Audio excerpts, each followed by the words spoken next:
What's up, everyone? Welcome to the Power Play with CJ. I'm going to focus in on the Kevin Shattenkirk situation in St. Louis. The Blues are looking to move Kevin Shattenkirk rather than lose him as a free agent on July 1st.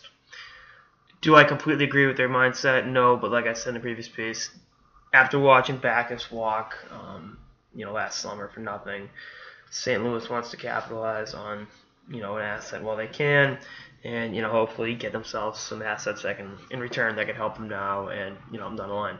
So supposedly there was an Eastern Conference team that was supposedly the Tampa Bay Lightning that had a deal set with the Blues and had a negotiation with Shattenkirk on a 7-year, $42 million contract, and Shattenkirk told him pretty much to pound sand.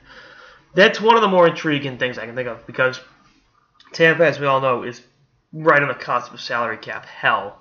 So I really just want to know, as I start out like an idiot, what kind of package Steve Eisman put together.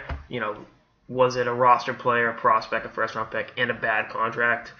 By bad contract, Braden Coburn or whatever. That's something to think about because, again, they're going to have some restricted free agents to re-sign, and Hedman's extension kicks in. Stamkos obviously signed that extension last summer, so there's a lot of money going on the books in Tampa, and they're still looking to give a defenseman a $6 million a year contract, which I don't fault them for turning down. I mean, again, the whole staying in Kazakhstan, Florida thing, yeah, cool, but he's gonna get paid July 1st because I just looked at his numbers.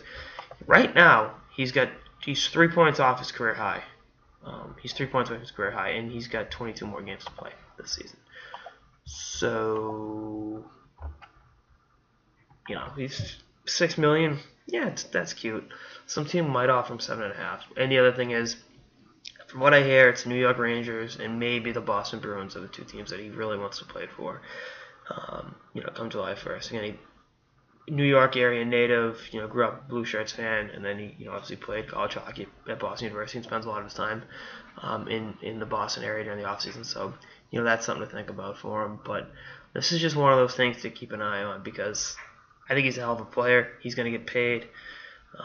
And the way they're making it sound, he won't be a St. Louis Blue this time next week. So I'd hold on to him and roll with the punches, but, we'll see. And then another thing, supposedly Arizona was going to trade for him, and then on the premise that they could get him locked up because obviously they're not looking for rental players right now. And he pretty much told the Coyotes to pound sand. So there's plenty of sand to be pounded in the desert, as there is in the beaches of Tampa, Florida. So, again, I think he will be flipped somewhere on Wednesday, and be in either Boston or New York come July 1st. And my next question is, if you're the Rangers or the Bruins, knowing you can get him July 1, that he's interested in your team, especially New York, do you give up that package for him?